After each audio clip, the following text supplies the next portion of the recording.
কেউ কথা রাখেনি। 33 বছর কাটলো, কেউ কথা রাখেনি। ছেলেবেলায় এক বৈষ্ণবী তার আগমনী গান হঠাৎ থামিয়ে বলেছিল, শ্লোকা দ্বাদশীর দিন অন্তরাটুকু শুনিয়ে যাবে। তারপর কত চন্দ্রভূক অমাবস্যা এসে চলে গেল, কিন্তু সেই বৈষ্ণবী আর এলো না। 25 বছর প্রতীক্ষায় আছি। মামা বাড়ির মাঝি নাদের আলী বলেছিল, বড় হও দাদা ঠাকুর, তোমাকে আমি 3 প্রহরে বিল দেখাতে নিয়ে যাব। সেখানে পদ্ম ফুলে মাথায় সাপ আর ভ্রমর খেলা করে। নাদের আলী, আমি আর কত বড় হব? আমার মাথায় এই ঘরে ছাদ ফুরিয়ে আকাশ স্পর্শ করলে তারপর তুমি আমায় 3 প্রহরে বিল দেখাবে? একটাও রয়্যালগুলি কিনতে পারিনি কখনো। লাঠি লজেন্স দেখিয়ে দেখিয়ে চুষে সে লস্কর বাড়ির ছেলেরা। ভিখারির মতো চৌধুরীদের গেটে দাঁড়িয়ে দেখেছি ভিতরে রাস উৎসব।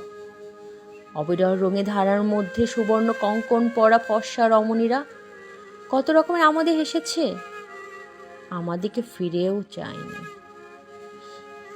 বাবা আমার কাজ ছুঁয়ে বলেছিল, দেখিস একদিন আমরাও। বাবা এখন অন্ধ, আমাদের দেখা হয়নি কিছুই।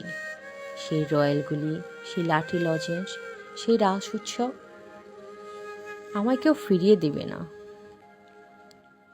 বুকের মধ্যে সুগন্ধি রুমাল রেখে বরুণা বলেছিল, যেদিন আমার সত্যিকারে ভালোবাসবে সেদিন আমার বুকেও এরকম আতরের গন্ধ হবে। ভালোবাসার জন্য আমি হাতের মুঠো প্রাণ নিয়েছি, দুরন্ত সারে চোখে বেঁধেছি লাল কাপড়। বিশ্ব সংসার তন্ন তন্ন করে খুঁজে এনেছি 108টি নীলপদ্ম, তবু কথা রাখেনি বরুণা। এখন তার বুকে শুধুই মাংসের গন্ধ। এখন সে যে কোনো নারী, কেউ কথা রাখেনি।